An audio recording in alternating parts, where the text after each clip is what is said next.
හරි ඉතින් අදත් සියලු දෙනාටම සුබ දවසක් වේවා ආයිබෝවන් කියලා ප්‍රාර්ථනා කරනවා වෙනදා වගේම ඉතින් ඇත්තටම දැන් මේ වීඩියෝ එක අලුතෙන් කරන්න පුළුවන් උනේ මාස දෙකකටත් වැඩි කාලයකට පස්සේ ඉතින් ඒකට හේතුව මොකක්ද කියන එක මම ඔය පහුගිය වීඩියෝස් කීපයකදීම කතා කරලා තියෙනවා ඒ තමයි මගේ ඩිග්‍රී ප්‍රෝග්‍රෑම් එක ඉවර කියන්නේ ඩිග්‍රී ප්‍රෝග්‍රෑම් එකේ අන්තිම සෙමෙස්ටර් එක ෆයිනල් සෙමෙස්ටර් එක තිබුණේ මේ පහුගිය කාලය තුල කොටිම කිව්වොත් මේ ගිය සතියේ තමයි මට එක්සෑම් ඉවර වුණේ. ඉතින් ඒකත් එක්ක මේ ෆයිනල් සෙමෙස්ටර් එකේ වැඩත් එක්ක වීඩියෝස් කරන්න ඇත්තම ගත්තොත් හැකියාවක් තිබුණේ නැහැ. මං හිතාගෙන හිටියා අතරමැද කාලය තුල හරි පුළුවන් විදිහට වීඩියෝ දානවා කියලා. නමුත් ඇත්තටම ඒක කරගන්න බැරි වුණා.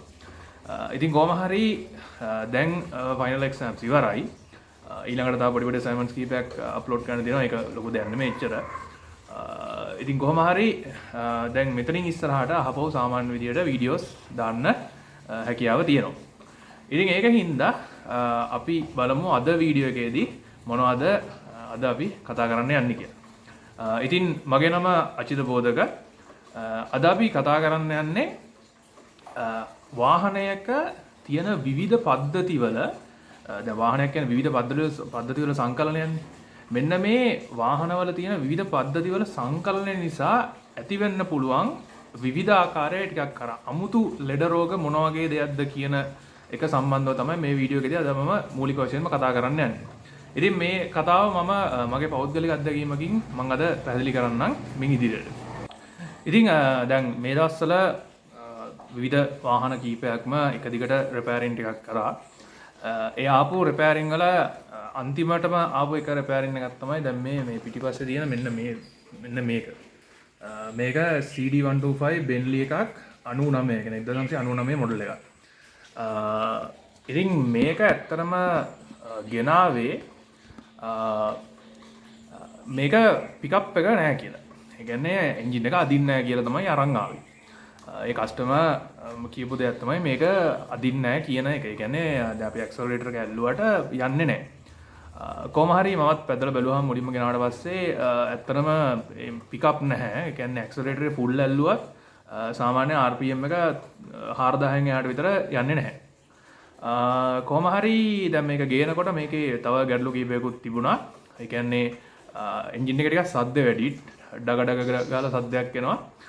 ඉතින් ඒ සද්දේ හුඟක් වෙලාවට එන්නේ එන්ජින් එකේ රොඩ් ගියාට පස්සේ. කියන්නේ කනෙක්ටිං රොඩ්ස් ගියාට පස්සේ.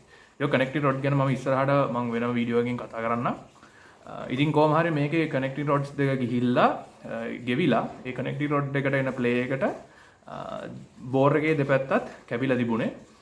ඉතින් අලුතෙන් බෝර් එක කපලා ස්ටෑන්ඩඩ් බෝර් එක තිබුණේ. ඒක 25ට 0.25 වලට කපලා ඊට පස්සේ අලුතෙන් රොඩ් දෙකකුත් ගහලා ක්‍රෑන්ක් බෑරින් තුනක් ගහලා මේක ෆුල් එන්ජින් එක රීබිල්ඩ් කරලා තියෙන්නේ හෙඩ් එකත් එක්කම. ඉතින් කොහොම හරි එන්ජින් එක ෆුල් රීබිල්ඩ් කරාට පස්සේ මම ආහපුව ටෙස්ට් රන් එකක් ගියා. ටෙස්ට් රන් එක ගියාට පස්සේ අර කලින් තිබ්බ ලෙඩේ ඒ විදිහටම තියෙනවා. කියන්නේ එන්ජින් එකේ සද්ද බද්ද මොකුත් නැහැ. අර රොඩ් සවුන්ඩ් රොඩ් එකේ ආපු සද්ද එහෙම මොකුත් නැහැ. නමුත් අර කලින් ආපු ලෙඩේ ඒ විදිහටම තියෙනවා. ඒ තමයි පිකප් නැහැ. කියන්නේ ඇක්සලරේටර් එක ඇල්ලුවට යන්නේ නැහැ. කොහොම හරි දැන් මේක මම දැන් ටික ටික ඉන්වෙස්ටිගේට් කර යනකොට මේක මම දැකපු එක නිරීක්ෂණයක් තමයි මේක ඔන්ලයිට් බෙන්ලි එකක්. ඒ කියන්නේ ගියර් පහ ඕවර්ඩ්‍රයිව් ගියර් එක ආපු රන් ඔෆ් ස්විච් එක ආපු සහ ඔන්ලයිට් ෆීචර් එක ආපු බෙන්ලි එකක්. මේකේ මම නිරීක්ෂණය කරපු එක්තරා දෙයක් තමයි දැන් මේකේ කියන්නේ ඉග්නිෂන් ස්විච් එක ඔන් කරපු වෙලේ ඉඳලා හෙඩ්ලයිට් එක ඔන් වෙනවනේ.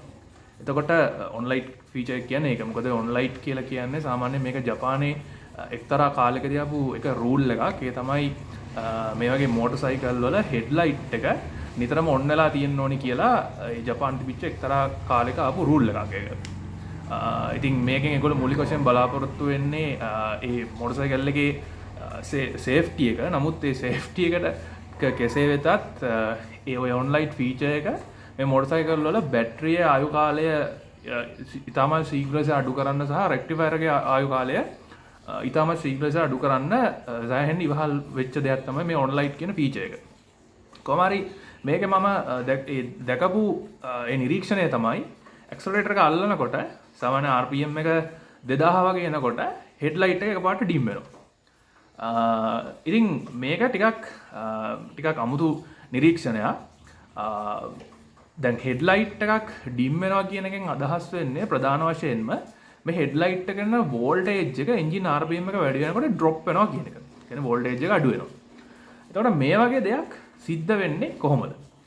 දැන් අපි සාමාන්‍ය මේ වගේ මෝටර් සයිකල් වල විදුලි පද්ධතිය සලකලා බලුවට පස්සේ මේ ඒ කියන්නේ වයරින් හානස් වල රෙක්ටිෆයර් එක, එතකොට බැටරිය සහ අනිකුත් සියලුම පද්ධති.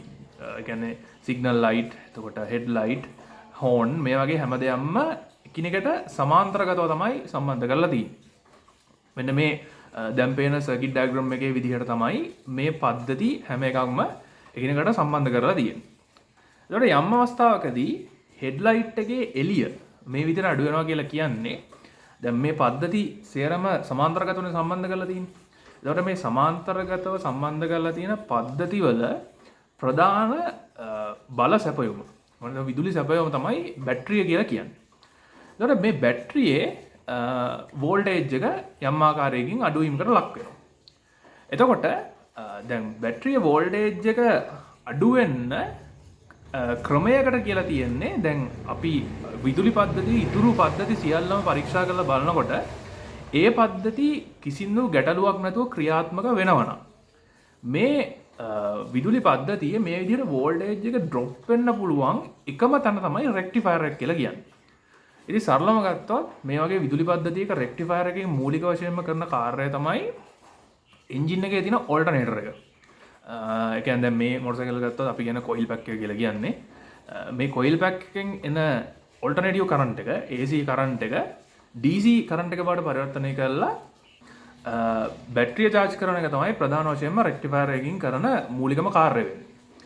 එතකොට මේ රෙක්ටිෆයර් එක කියන කොටස එන්ජින් එකේ අපි ඉග්නිෂන් ස්විච් එක ඕෆ් කරාට කට් ඔෆ් වෙන්නේ නැහැ.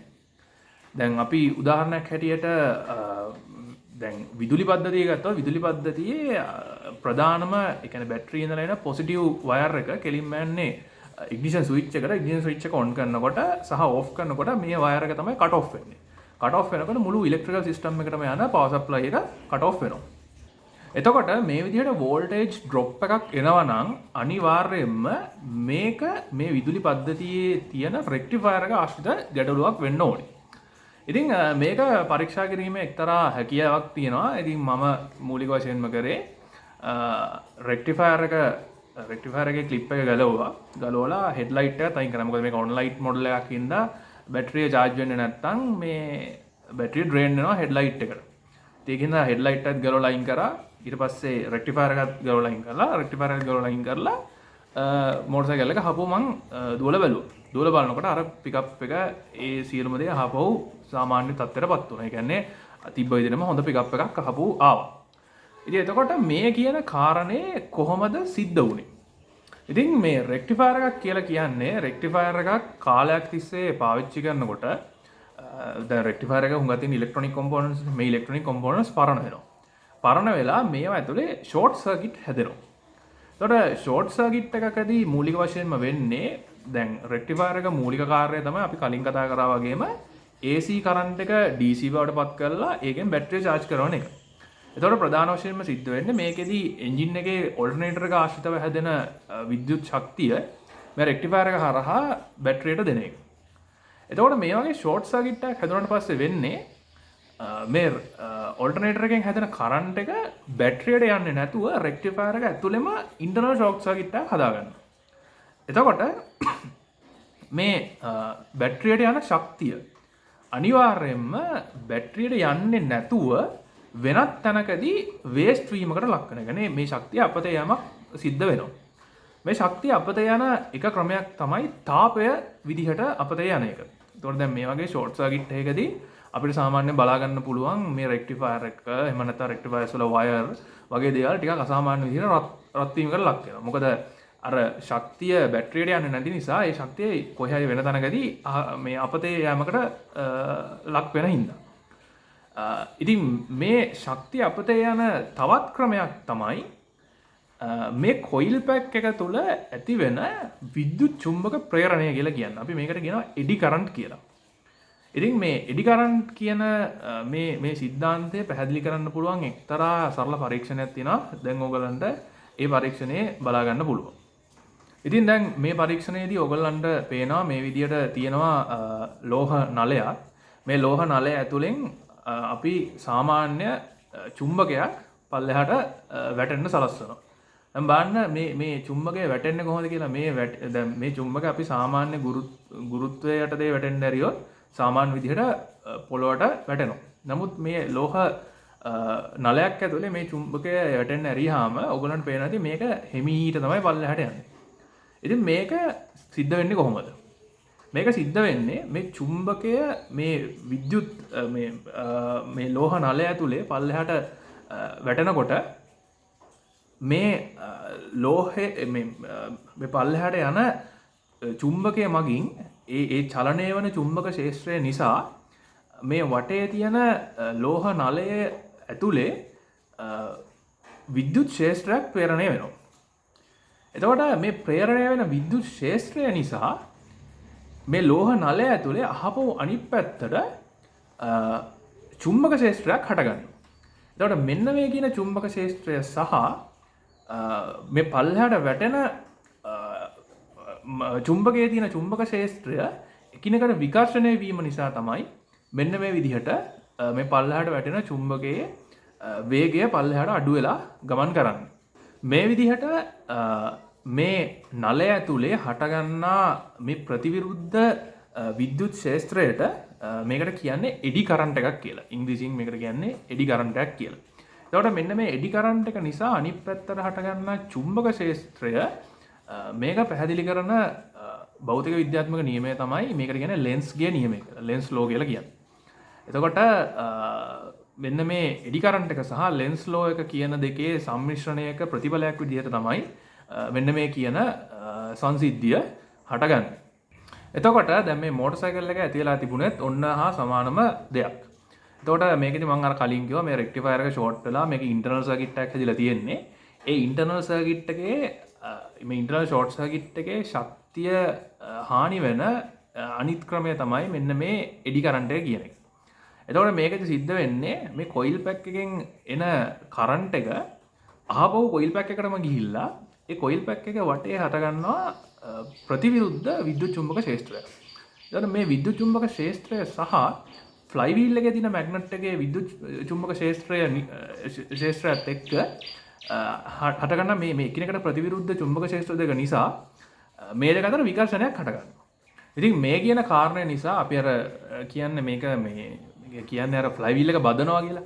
අන්නේ ෆ්ලයි වීල් එක බදනවා කියන ක්‍රියාවලිය තමයි මෙතන සිද්ධ වෙන්නේ. ඒ කියන්නේ මේ කොයිල් පැක් එකෙන් හටගන්න ප්‍රතිවිරුද්ධ චුම්බක ක්ෂේත්‍රය නිසා මේ කොයිල් පැක් එක තද කරලා අල්ල ගන්නවා එන්ජින් එකට කරගෙන දෙන්නේ නැතුව.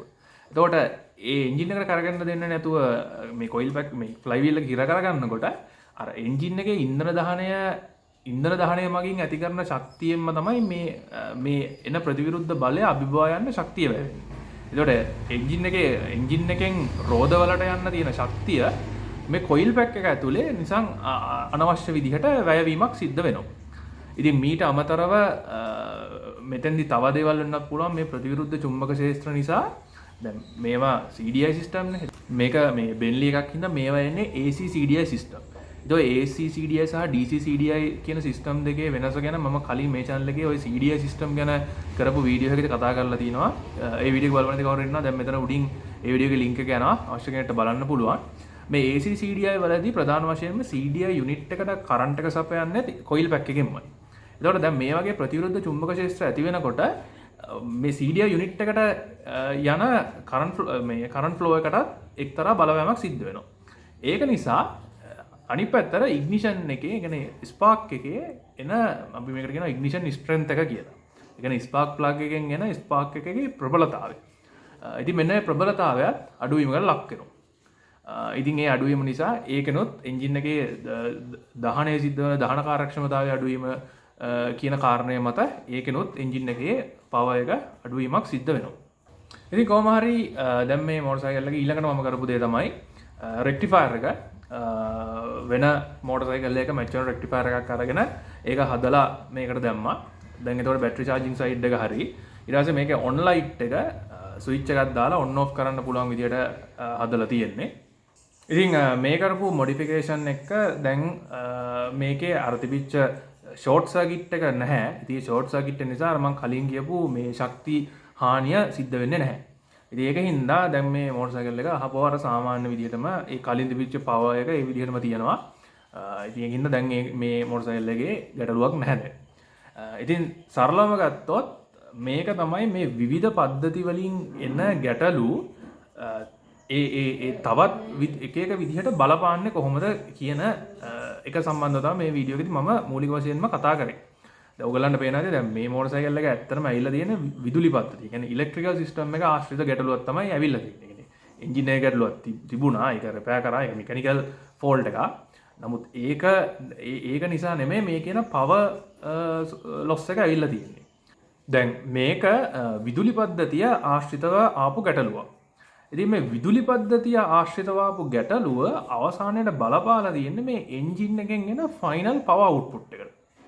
එතකොට දැන් බලන්න මේක එකිනෙකට වෙනස් පද්ධති දෙකක් දැන් එන්ජින් එක කියන්නේ එක පද්ධතියක් අනිත් පැත්තෙන් ඉලෙක්ට්‍රිකල් සිස්ටම් එකේ තවත් පද්ධතියක්. නමුත් මේ දැන් ඕන කෙනෙක්ට හිතන්න පුළුවන් දැන් ඉලෙක්ට්‍රිකල් සිස්ටම් එකේ ගැටලුවක් හින්දා කොහොමද එන්ජින් එකේ ප්‍රශ්නයක් එන්නේ කියලා. දැන් මෙතන තේරෙනවනේ මේ දෙකේ මොන වගේ සම්බන්ධයක්ද තියෙන්නේ කියලා. එතකොට දැන් මේ විදිහට තමයි මේ වාහනවල මේ විවිධ පද්ධතිවල සම්බන්ධය නිසා විවිධ ලෙඩ රෝග ඇති වෙන්නේ. එතකොට දැන් මේ වගේ රිපෙයාර් එකක් කරනකොට කීයටවත් අපිට එක පද්ධතියක් දිහා බලාගෙන ඒක මත්තෙන් සම්පූර්ණ චිත්‍රය දිහා බලීමේ හැකියාවක් නැහැ. ඒකින්ද හැම වෙලාවෙම මේ ඕවරෝල් හැම දෙයක් ගැනම හොඳ අවධානයෙන් ඉන්න ඕනේ මේ වගේ රිපෙයාර් එකක් ඕන වාහනයක සිද්ධ කරනකොට. ඉතින් අද මේ වීඩියෝ එකේදී මූලික වශයෙන් මට කතා කරන්න අවශ්‍ය වුණේ කොහොමද මේ වාහනයක තියෙන විවිධ පද්ධතිවල සංකලනය නිසා ඇතිවන ගැටලු වලින් ඒ වාහනේ අර හිතා ගන්න බැරි අමුතු ලෙඩ එන්නේ කොහොමද කියන කාරණය සම්බන්ධව. ඉතින් අදට මේ වීඩියෝ එක මෙතනින් ඉවර කරනවා. ඉතින් ඕගොල්ලෝ මේ කියන කාරණය ගැන මීට කලින් මොනවද දැනන් හිටිය කෙනෙක් ගැන පල්ලෙහාන් කමෙන්ට් එකක් දාන්න. ඒ වගේම ඉදිරියේදී මේ channel එකෙන් බලන්න අවශ්‍ය කරන දේවල් ගැන පල්ලෙහාන් කමෙන්ට් එකක් දාන්න. එහෙනම් අහපු අලුත් වීඩියෝ එකකින් හම්බ වෙනකන් සියලු දෙනාට සුබ දවසක්. අයබෝවන්. ජය වේවා.